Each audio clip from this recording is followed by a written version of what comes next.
मंडळी मंडळी आपण सुरू केलेली ही राशी आणि नक्षत्रे यांच्या संपूर्ण व सखोल माहितीच्या मालिकेमधला हा 12वा म्हणजे शेवटचा भाग आहे. आजच्या भागामध्ये म्हणूनच आपण माहिती करून घेणार आहोत राशी चक्रातल्या शेवटच्या 12व्या राशीची म्हणजेच मीन राशीची. काय बरं आहे या राशीचं गुणवैशिष्ट्य, स्वभाव गुणधर्म, कार्यक्षेत्र, आरोग्य, करिअर, आवडी-निवडी तसेच या राशीमध्ये येणाऱ्या सर्व नक्षत्रांची सुद्धा 2.25 नक्षत्र असतात. त्याचीही माहिती आपण घेणार. त्यामुळे संपूर्ण राशी सखोल समजायला मदत मिळेल आणि म्हणूनच हा व्हिडिओ शेवटपर्यंत संपूर्ण पहा. मंडळी, मी वास्तुज्योतिष सल्लागार नयन धोत्रे आपल्या सगळ्यांचं स्वागत करतो आपल्या या आवडत्या यूट्यूबवरील चॅनल ज्योतिष कट्टामध्ये. चॅनलला अवश्य सबस्क्राईब करा, सोबत दिलेलं बेलचं चिन्ह सुद्धा दाबा. चला तर मग माहिती करून घेऊया मीन राशीबद्दलची संपूर्ण विस्तृत. मीन ही राशी चक्रातली 12वी शेवटची राशी. ही राशी जलतत्वाची स्त्री स्वभावाची राशी असून वर्ण विप्र म्हणजे ब्राह्मण आणि या राशीचा स्वामी ग्रह सुद्धा आहे गुरु. सात्विकता, शांतता आणि मंगल कार्याचा प्रतीक, आध्यात्मिक असा हा गुरु ग्रहाचा अंमल या राशीवर असल्यामुळे हा स्वभाव सुद्धा मीन राशीमध्ये बऱ्यापैकी आढळतो. अर्थात गुरुग्रह शुभ असेल तर यांच्यामध्ये धार्मिक आध्यात्मिक मान्यता खूप चांगल्या आढळतात. गुरुग्रहाचा अंमल राशीवर असल्यामुळे उच्च आणि दर्जेदार शिक्षण घेण्याकडे या मंडळींचा कल असतो. तसेच राशीचा वर्ण विप्र म्हणजे ब्राह्मण वर्ण असल्यामुळे एखाद्या गोष्टीचं ज्ञान लोकांपर्यंत लोकशिक्षणाच्या प्रबोधनाच्या माध्यमातून पोहोचवायला या मंडळींना मनापासून आवडतं. आपण ज्या कोणत्या विषयाचं शिक्षण घेतलेलं असेल कोणतंही किंवा ज्या विषयात स्वतः अनुभव कामाच्या निमित्ताने घेतलेला असेल त्यामध्ये यांना समोरच्याला तो विषय शिकवायला, समजून सांगायला म्हणजे शिक्षक म्हणून काम करायला, कन्सल्टंट म्हणून काम करायला संधी मिळाली तर अतिशय सुंदर अनुभव समोरच्या व्यक्तीला ही मंडळी देऊ शकतात. गुरुग्रहाचा अंमल या राशीखाली येत असल्यामुळे, राशीवर येत असल्यामुळे यांचा मूळ पिंड हा शिक्षकाचा असतो आणि ज्ञानार्जन करण्याचा सुद्धा. मीन राशीचं नामाक्षर च, द, ज्ञ या अक्षराने सुरू होणार असतं. तर मीन राशीमध्ये पूर्वा भाद्रपदा, उत्तरा भाद्रपदा आणि रेवती ही 2.25 नक्षत्रे येतात. कर्क, वृश्चिक या राशी सुद्धा जलतत्वाच्याच राशी असल्यामुळे त्यांच्यामध्ये सुद्धा शिक्षकाचे गुणधर्म आढळतात. मात्र या मीन राशीच्या जातकांमध्ये अध्यात्म, धर्म, समाज प्रबोधन, समाज कल्याण अशा विषयामध्ये शिक्षण द्यायला, लोक व समाज जागृती करायला जरा जास्त प्रभाव आढळतो. तसेच उच्च शिक्षण म्हणजेच कॉलेजमध्ये प्राध्यापक म्हणून काम करण्यात यांना जास्त यश सुद्धा मिळतं. लहान मुलांना शिकवताना मात्र यांना जरा जास्त मेहनत घ्यावी लागते. धर्मकार्याची व सामाजिक कार्याची आवड असल्यामुळे एखाद्या सामाजिक किंवा धार्मिक धर्माच्या कामाच्या ठिकाणी ट्रस्टी म्हणून किंवा उच्च अधिकारी पद म्हणून अगदी यशस्वीपणे ते काम सांभाळतात, काम करू शकतात आणि त्या कामाचा विस्तारही वाढवू शकतात. ज्यांच्या मीन राशीच्या पत्रिकेमध्ये गुरुग्रह शुभ स्थितीमध्ये असतो अशा व्यक्ती जितेंद्रिय असतात. स्वभाव अत्यंत चतुर, हुशार असून संगीत, कला अशा क्षेत्रात सुद्धा ही मंडळी उत्तम नाव कमावणारी असतात. बोलण्यात गोडबोले असून समोरच्यावर आपल्या बोलक्या आणि लाघवी स्वभावामुळे अतिशय सुंदर चांगली छाप पाडतात. यांना नेहमी हसतमुख आणि प्रसन्न राहायला आवडतं. उंची वस्त्र, महागडे कपडा लत्ता, सुगंधी पदार्थ, महागडी आणि आकर्षक आभूषण, लक्झरी लाईफस्टाईल याची यांना प्रचंड आवड असते. तसेच खाण्यापिण्याचे सुद्धा शौकीन असतात. असंही म्हटलं तर वावगं ठरणार नाही की ही मंडळी खाणं पिणं, राहणीमान, फिरणं, कपड्या लत्तांविषयी अत्यंत चोखंदळ असतात. तसेच एखाद्या कामाची जबाबदारी अंगावर आली की अत्यंत प्रामाणिकपणे कष्ट घेऊन अभ्यास करून आपलं काम पूर्ण करताना दिसतात.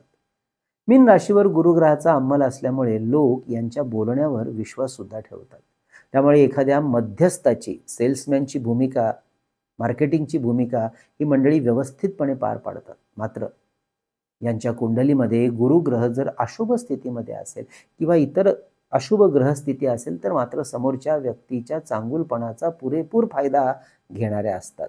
आणि बुधग्रह सुद्धा अशुभ असल्यास लोकांना गोड बोलून भुरळ पाडणाऱ्या, खोटं बोलून फसवणाऱ्या असतात. कारण प्रत्येक राशीमध्ये चांगले आणि वाईट हे दोन्ही गुणधर्म असतात. त्यामुळेच कुंडलीचा अभ्यास महत्त्वाचा असतो. आणि मात्र गुरुग्रह शुभ असता ही मंडळी स्वभावाने विलासी परंतु नम्र असतात. आयुष्यामध्ये लक्झरी लाईफ जगायला यांना मनापासून आवडतं. तसेच यांच्या कुंडलीमध्ये गुरुग्रह आणि इतर ग्रहस्थिती जर अशुभ असेल की या राशीच्या व्यक्ती अत्यंत चिडचिड्या स्वभावाच्या सुद्धा होतात, अहंकारी भासतात. बारीक सारीक गोष्टींवरून सतत चिडचिड करणं, समोरच्याचा अपमान करणं, स्वतःच्या कोणत्याही चुकीसाठी समोरच्याला दोषी ठरवणं, म्हणजे ब्लेम गेम खेळणारी ही मंडळी असतात. पैशाची उधळपट्टी करणं, कोणत्याही गोष्टींमध्ये सतत मोठेपणा मिरवणं आणि दुसऱ्याला कमी लेखणं. तर व्यवहारात आणि समाजात वागताना अशी मंडळी लोभ आणि स्वार्थ मनात ठेवून वागताना दिसतात. अशा वेळी दुसऱ्याचा वापर कसा करून घ्यायचा हे अनुभवणं फार त्रासदायक ठरतं दुसऱ्यांसाठी. खोट्या मोठेपणासाठी काही वेळा यांच्यावर कर्जबाजारीपणा सुद्धा येतो. एखाद्या दिवशी यांचे हे विकृत आणि हिडीस स्वरूप लोकांसमोर आलं की लोक मात्र यांना टाळायला लागतात. मग ही मंडळी आपल्या कुटुंबापासून, समाजापासून, मित्रपरिवारापासून एकटी पडताना दिसतात. हां, तरीही त्यांना याचा पश्चाताप होईल याची मात्र शाश्वती नसते, कारण अहंकारी स्वभाव. तर हे अशुभ ग्रह नक्षत्राचं लक्षण. मीन राशीच्या करिअरचा विचार केला तर शाळा कॉलेजमध्ये शिक्षक, प्राध्यापक, वकील, जज, लेखक, प्रकाशक, कवी, income tax consultant, accountant, photographer, नाटक, सिनेमा यामध्ये असणारे कलाकार, कलाकारी, पर्यटन, travels and tourism, event management, interior designing, fashion designing, media, hotel managements, publications, social networking, पत्रकारिता, लेखनिक अशा विविध क्षेत्रामध्ये यांना अतिशय उत्तम चांगल्या प्रकारचं यश संपादन करता येतं. त्यामुळे मीन राशीच्या विद्यार्थ्यांनी अशा क्षेत्रामध्ये शिक्षण घेणं उत्तम राहतं. शिवाय परदेश गमनाची संधी सुद्धा यांच्यासाठी लाभाची ठरते, म्हणजे घरापासून लांब जाणं करिअरच्या निमित्ताने, शिक्षणाच्या निमित्ताने. तसेच पाण्याशी किंवा जलतत्वाशी संबंधित कामं, करिअर सुद्धा यांचा यश मिळवून देतात. विद्या अभ्यासातील प्रगतीसाठी या विद्यार्थ्यांनी अंगावर गणेश रुद्राक्ष वापरणं उत्तम राहतं.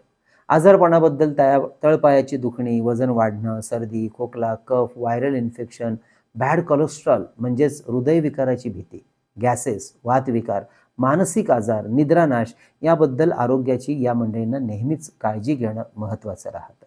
आणि म्हणूनच थंड पदार्थ, कोल्ड्रिंक अशा पदार्थांपासून या मंडळींनी पथ्यपाणी सांभाळलेलं उत्तम. तसेच योगा आणि मेडिटेशन, धार्मिक आस्थापना या गोष्टींचा लाभ यांना अतिशय सुंदर मिळतो आरोग्यात आणि मानसिक स्थितीकरता. मीन राशीसाठी उपासनेचा विचार केला तर राशीस्वामी गुरुग्रह असल्यामुळे गुरुग्रहाचा मंत्र ओम गुरवे नमः, ओम ब्रूम बृहस्पतये नमः अवश्य रोज एक माळ रुद्राक्ष माळेवर केल्यावर उत्तम. तसेच दत्त उपासनेमध्ये गुरुचरित्रातला 14वा अध्याय, 18वा अध्याय अवश्य या मंडळींनी वाचनात ठेवावा. तर परमपूज्य टेंबेस्वामी महाराजांनी रचलेले 700 ओव्यांचं श्री सप्तशती गुरुचरित्र सार पोथीचं पारायण महिन्यातून एकदा अवश्य करावं, 3, 5 किंवा 7 दिवसाचं. ही पोथी स्त्री पुरुष कोणीही वाचू शकतात, पारायणही करू शकतात. तसेच स्वामी समर्थ, साईबाबा, गोळवणी महाराज, गजानन महाराज, गोंदवलेकर महाराज अशा गुरु स्वरूपाची आध्यात्मिक बैठक, उपासना, साधना सुद्धा मीन राशीसाठी शुभ फलदायी समजली जाते. तसेच गुरुवार आणि पौर्णिमा या दिवशी दत्तस्थानात किंवा गुरुस्थानात दर्शन घेणं, त्या ठिकाणी जाऊन जरा निवांतपणे बसणं उत्तम राहतं. त्यामुळे आपली मानसिक शांतता, एकाग्रता, पर्सनॅलिटी डेव्हलपमेंट अतिशय सुंदर होताना दिसते. मीन राशीच्या मंडळींनी आपल्या पूजास्थानामध्ये गुरुग्रह यंत्र, सर्वकार्य सिद्धी यंत्र अवश्य पूजेमध्ये ठेवून त्याचं रोज दर्शन घ्यावं, त्याचं पूजन करावं. आता आपण माहिती करून घेऊया ती म्हणजे या नक्षत्र राशीमध्ये येणाऱ्या 2.25 नक्षत्राची. मीन राशीमध्ये पूर्व भाद्रपदा, उत्तरा भाद्रपदा आणि रेवती ही नक्षत्र येतात. तर सर्वप्रथम आपण उत्तरा भाद्रपदा नक्षत्राची माहिती घेऊया. आता या नक्षत्राचा शेवटचा एक चरण या मीन राशीमध्ये येतो आणि या नक्षत्राचा स्वामी ग्रह आहे गुरु. म्हणजेच या नक्षत्रावर गुरुचा, आपल्या राशीतला पण गुरुचा आणि कुंभ राशीत त्याचे 3 येत असल्यामुळे पाय त्याचाही शनीचा प्रभाव असतो. त्यामुळे या नक्षत्राची देवता जी आहे ती आहे अज एकपाद. हे भगवान रुद्र म्हणजे शिवाचं एक स्वरूप मानलं जातं. त्यामुळे या जातकांनी शिव उपासना आराधना करणं उत्तम समजलं जातं. हे एक पायाचं व अग्नीचं प्रतीक स्वरूप असलेलं बोधचिन्ह आणि त्याचं जे बोधचिन्ह आहे ते म्हणजे पलंगाचे 2 पाय. परंतु मंडळी हा पलंग साधा नाही बरं का, ज्यावर मृत व्यक्तीला घेऊन जातात असा तो पलंग. त्यामुळे मृत्यू आणि झोप या 2 गोष्टींशी जोडून याला पाहिलं जातं. असं असलं तरी पूर्व भाद्रपद याचा शाब्दिक अर्थ शुभ लक्षणी पायगुणाची व्यक्ती असा होतो. त्यामुळे या व्यक्ती एकाच वेळी अत्यंत विनाशकारी, त्रासदायक तर दुसऱ्या क्षणी अत्यंत सच्छील, संस्कारी आणि सुसंस्कृत सुद्धा असतात आणि भासतात. त्यामुळे या व्यक्ती दोन चेहऱ्याच्या, दोन विभिन्न व्यक्तिमत्वाच्या असलेल्या आपल्याला आढळतात. एका बाजूला अत्यंत संस्कारी तर दुसऱ्या बाजूला अत्यंत विनाशकारी असलेली गुणवत्ता, गुणधर्म यांच्यामध्ये असतो. परिस्थितीनुसार एका व्यक्तिमत्वाकडून दुसऱ्या व्यक्तिमत्वाकडे सहज स्वतःला बदलू शकणाऱ्या म्हणूनच या व्यक्ती असतात. त्यामुळे त्यांच्यातील अपराधिक व्यक्तीला लवकर ओळखता सुद्धा येत नाही. एक चेहरे पे कई चेहरा लगा देते हे लोक, अशा हिंदी गाण्याप्रमाणे ही मंडळी भासतात. या नक्षत्रामधलं नामाक्षर आहे से, सो, दा, दी. मंडळी, या नक्षत्राची देवता अजेक चरण म्हणजे अज एक चरण ही काहीशी अशुभ कार्य करणारी देवता समजली जाते. त्यामुळे असेच काहीचे अशुभ, अशोभनीय गुणधर्म काही वेळेला या व्यक्तींमध्ये आढळतात, इतर ग्रह दोष झाले असतील तर. परंतु या अशुभ देवतेबरोबर या नक्षत्रावर नक्षत्र स्वामी ग्रह गुरु ग्रहाचा संबंध येत असल्यामुळे शुभ परिणाम, शुभ लक्षण हे नक्षत्र देतं. जसं की एखाद्या नवीन शुभ कार्याच्या निर्मितीसाठी कधी कधी काही गोष्टींचा नाश करणं अपरिहार्य असतं. अगदी तसेच काहीचे अशुभ कार्य परंतु शुभ परिणाम निर्मितीसाठी करणारं हे नक्षत्र आहे. ही मंडळी सकारात्मक कार्यात सुद्धा चांगला सहभाग देतात. तांत्रिक मार्गात अघोर कष्ट घेऊन साधना उपासना करण्यात ही मंडळी पुढे असतात. कठोर तपश्चर्या करण्यात यांना विशेष आवड असते, रस असतो.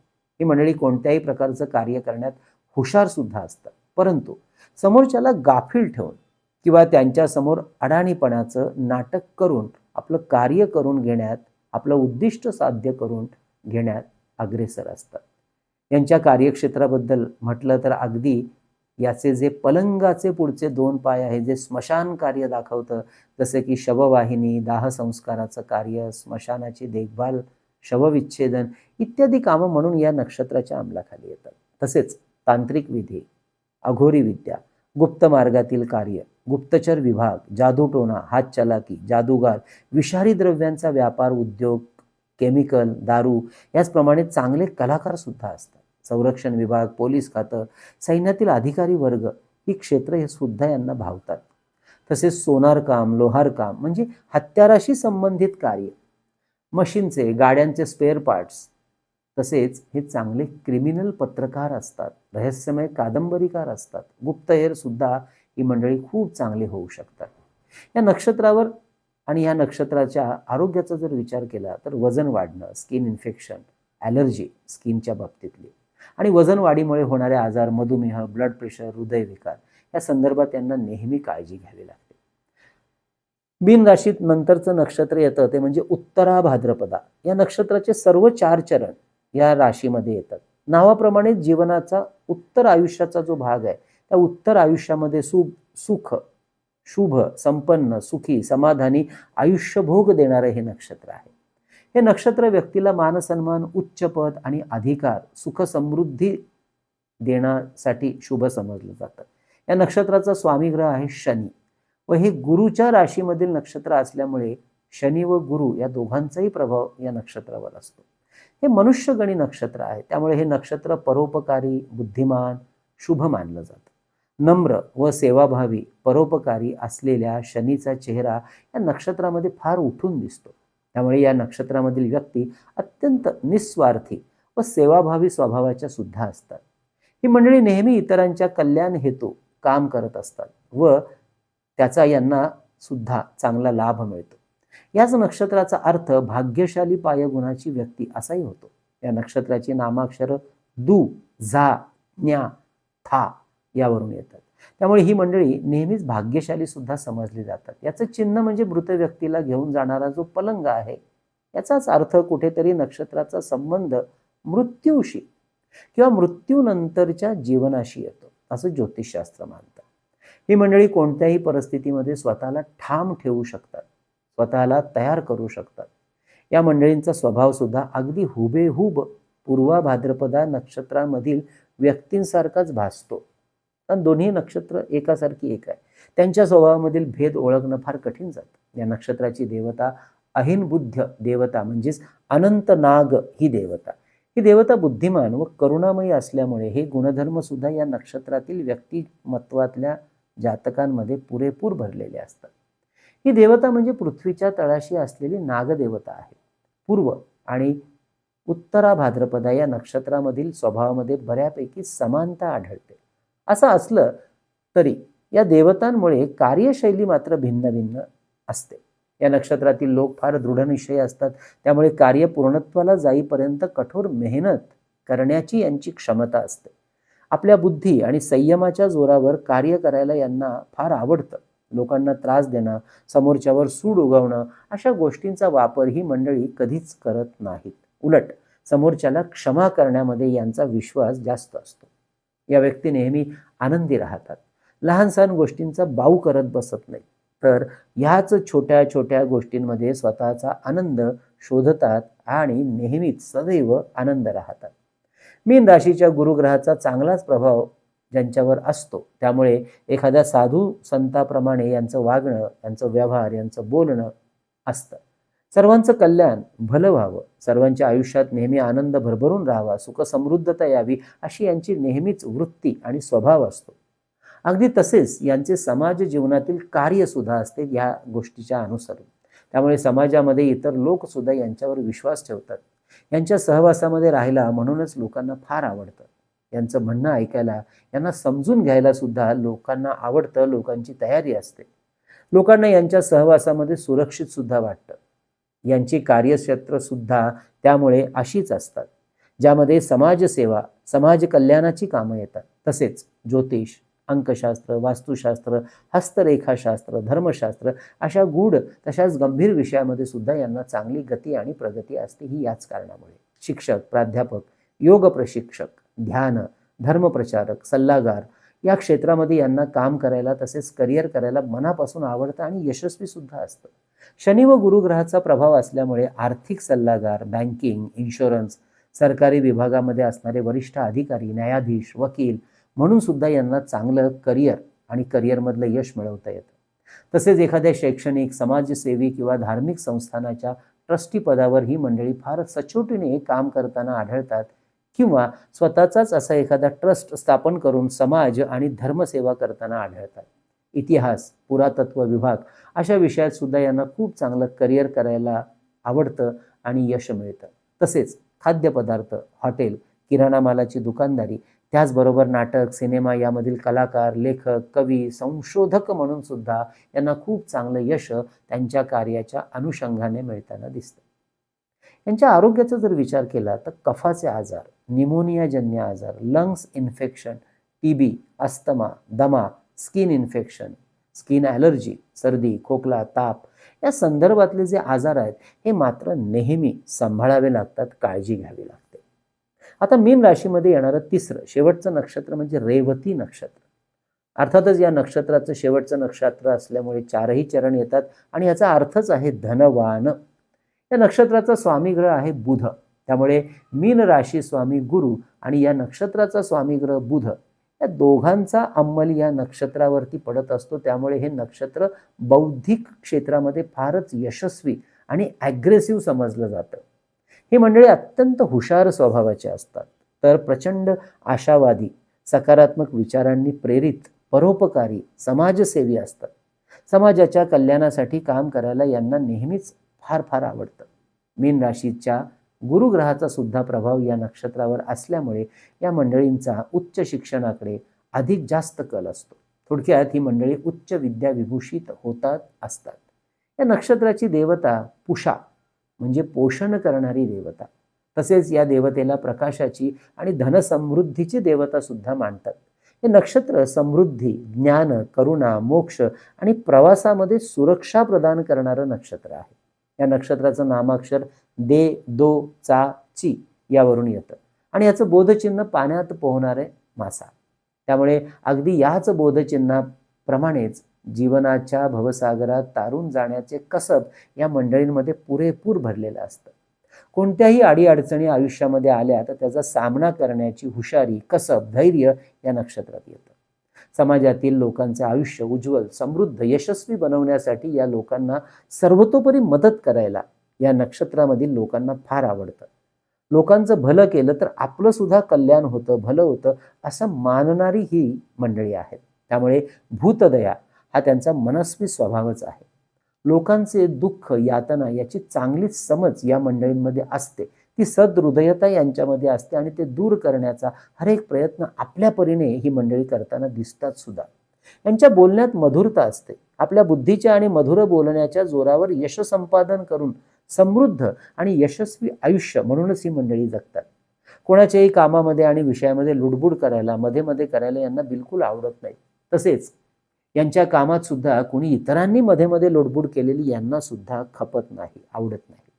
आपल्या प्राचीन धर्म, संस्कृती, चालीरीती याबद्दल फार आदर, प्रेम आणि अभिमान सुद्धा यांना असतो.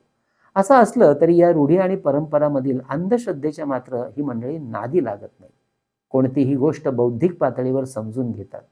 मात्र ज्यांच्या मूळ कुंडलीमध्ये बुध आणि गुरुग्रह अशुभ स्थितीमध्ये असेल, बिघडलेले असतील, तर मात्र ही मंडळी अगदी याच्या उलट असतात, नुसते अंधश्रद्धा. त्यामुळे नेहमी अशा फसवणुकीला बळी पडतात आणि स्वतःचं नुकसान मात्र करून घेतात. तर ज्यांच्या मूळ कुंडलीमध्ये बुध आणि गुरुग्रह शुभ स्थितीमध्ये असतात अशी मंडळी सात्विक, धार्मिक, उच्च विद्या विभूषित, प्रामाणिक असतात.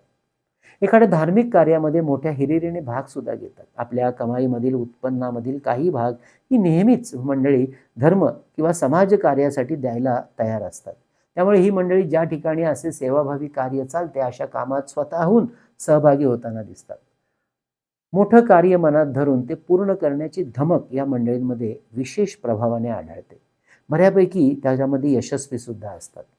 दया आणि सौभाग्य ह्या या नक्षत्राचं मुख्य लक्षण आहे. यांच्या कार्यक्षेत्राचा विचार करता आध्यात्मिक गुरु, योग प्रशिक्षक, शैक्षणिक क्लासेस किंवा शिक्षक, प्राध्यापक, वक्ता, रेडिओ जॉकी, कार्यक्रमाचं सूत्रसंचालन, मीडिया, इव्हेंट मॅनेजमेंट्स, पत्रकारिता, प्रिंटिंग प्रेस, मीडिया, समाजसेवा, अनाथालय, वृद्धाश्रम, गूढविद्या जसं ज्योतिष, वास्तू, हस्तरेषा तज्ज्ञ, जादूगार, संमोहनशास्त्र, बँकिंग, सरकारी अधिकारी अशा विविध क्षेत्रामध्ये या मंडळींना उत्तम वाव असतो. त्याचबरोबर कलेच्या क्षेत्रामध्ये जसं की नाटक, सिनेमा, कलाकार, संगीतकार, गायक, कवी, लेखक, मूर्तिकार, चित्रकार, फोटोग्राफर या करिअरमध्ये सुद्धा यांना खूप सुंदर यश मिळतं. शरीरशास्त्र याचा अभ्यास, निसर्ग उपचारक, आयुर्वेद आणि त्याच्यातले सल्लागार, तसेच जलाशय म्हणजे पाण्याशी संबंधित कार्यक्षेत्र, मासे, ॲक्वेरियम, तर पोषण संदर्भातली कामं म्हणजे हॉटेल व्यवसाय, टिफिन सर्व्हिसेस, स्नॅक सेंटर्स, दळणवळणाच्या संदर्भातली कामं सुद्धा यांना फार जमतात. जसं की टेलिकम्युनिकेशन असेल, ट्रॅव्हल्स अँड टुरिझम असेल, कुरिअर असेल किंवा गाईड करणं एखाद्याला, पत्रकार, पत्रकारिता, समाजसेवेबरोबरच राजकीय क्षेत्रामध्ये सुद्धा यांना खूप सुंदर यश मिळण्याची शक्यता असते. अर्थात संपूर्ण त्यासाठी पत्रिकेचा अभ्यास महत्त्वाचा. यांच्या आरोग्याचा विचार करता घशाचे आजार, थायरॉइड, फूड पॉयझनिंग, मज्जासंस्थेचे आजार, नसांचे आजार, बोलण्यातील तोतरेपणा, न्यूरोलॉजिकल प्रॉब्लेम्स ह्या मंडळींना मात्र प्रचंड सांभाळावे लागतात. तर मंडळी अशी होती मीन राशीची संपूर्ण विस्तृत आणि सखोल माहिती. मंडळी अशी ही 12 शृंखला मालिका 12 भागांची आपल्यासमोर सादर केली. कशी वाटली अवश्य कळवा. आणि हो, याच्या आधीचे सुद्धा मेषपासूनचे सगळे व्हिडिओ प्रकाशित झालेले आहेत. मीन राशी ही शेवटची आहे. त्यामुळे या राशींचा सुद्धा अभ्यास, त्या राशीतला नक्षत्राचा अभ्यास हे जाणीवपूर्वक माहिती करून घ्या. कारण भविष्यामध्ये मुलांच्या करिअरसाठी किंवा आपल्याही जीवनामध्ये करिअरसाठी, उद्योग व्यवसायासाठी कोणतं कार्यक्षेत्र बऱ्यापैकी आपल्याला जवळचं राहू शकतं याची माहिती या राशींच्या अनुषंगाने मिळायला मदत होईल. अर्थात संपूर्ण स्वतःच्या पत्रिकेचा अभ्यास केल्याशिवाय मात्र ते ठरवण्याचं धाडस करू नका. पण एक मोघम माहिती घ्यायला अवश्य ह्या 12 भागांचा आपल्याला खूप सुंदर उपयोग होताना दिसेल. म्हणजे आपल्या ज्योतिष कट्ट्याच्या वतीने आपण 3 पुस्तकं प्रकाशित केले. त्यापैकी विविध स्तोत्र आणि मंत्र यांचं संकलित केलेलं अप्रतिम पुस्तक चैतन्य लहरी भारतामध्ये कुठेही मागवायचं असेल 330 रुपये फोनपे करून त्याचा स्क्रीनशॉट, तुमची संपूर्ण त्यातला ॲड्रेस, पिनकोड नंबर आम्हाला व्हॉट्सअप करा. नंबर आहे 9892156163. हा नंबर थंबनेलवर आणि डिस्क्रिप्शनमध्ये नेहमीच दिलेला असतो. तसेच परमपूज्य टेंबेस्वामी महाराजांनी रचलेला श्री सप्तशती गुरुचरित्रसार 700 ओव्यांचा ग्रंथ 151 रुपये फोनपे करून आपण मागवू शकता. तर अष्टोत्तर शतनामावली हे सुद्धा पुस्तक 151 रुपये फोनपे करा आणि घरपोच मागवू शकता. आपल्या वास्तूतली चैतन्य ऊर्जा वाढवण्यासाठी हे धूपदीप पात्र याची माहिती सुद्धा डिस्क्रिप्शनमध्ये खाली दिलेली आहे. तसेच शुभ मुहूर्तावर अभिमंत्रित आणि सिद्ध केलेली विविध प्रकारची रुद्राक्ष, विविध ग्रहांची यंत्र ही सुद्धा जर आपल्याला ऑर्डर करायची असतील तर आधी व्हॉट्सअप मेसेज करा, माहिती घ्या आणि त्यानंतर आपली अपॉइंटमेंट्स त्यातली किंवा ती ऑर्डर बुक करा. आणि आपल्याला आपल्या राशीबद्दल सखोल मार्गदर्शन घ्यायचं असेल, आपल्याही करिअरबद्दल, उच्च शिक्षणाबद्दल जाणून घ्यायचं असेल, सखोल माहितीसाठी पत्रिकेचा अभ्यास करायचा असेल, तर अवश्य सशुल्क मार्गदर्शन घेण्यासाठी जे आम्ही ऑनलाईन पद्धतीने देत असतो, त्यामुळे देशातून, परदेशातून आमच्या इतर क्लायंट्सप्रमाणे आपणही मार्गदर्शन घेऊ शकता. त्यासाठी आधी व्हॉट्सअप मेसेज करा, संपूर्ण माहिती घ्या आणि नंतर आपली अपॉइंटमेंट बुक करा. नंबर पुन्हा एकदा सांगतो, 9892156163. हा नंबर थंबनेलवर पण दिलेला असतो. आणि हो मंडळी, ह्याच व्हिडिओच्या खाली काही महत्त्वाच्या व्हिडिओंची लिंक दिलेली आहे, अवश्य ते व्हिडिओसुद्धा पहा. मंडळी, आजचा विषय कसा वाटला आवर्जून कळवा, जास्तीत जास्त लोकांपर्यंत शेअर करा. आवडला असेलच आहेच, लाईक करा. तोपर्यंत कळावे लोवाय असावा. धन्यवाद.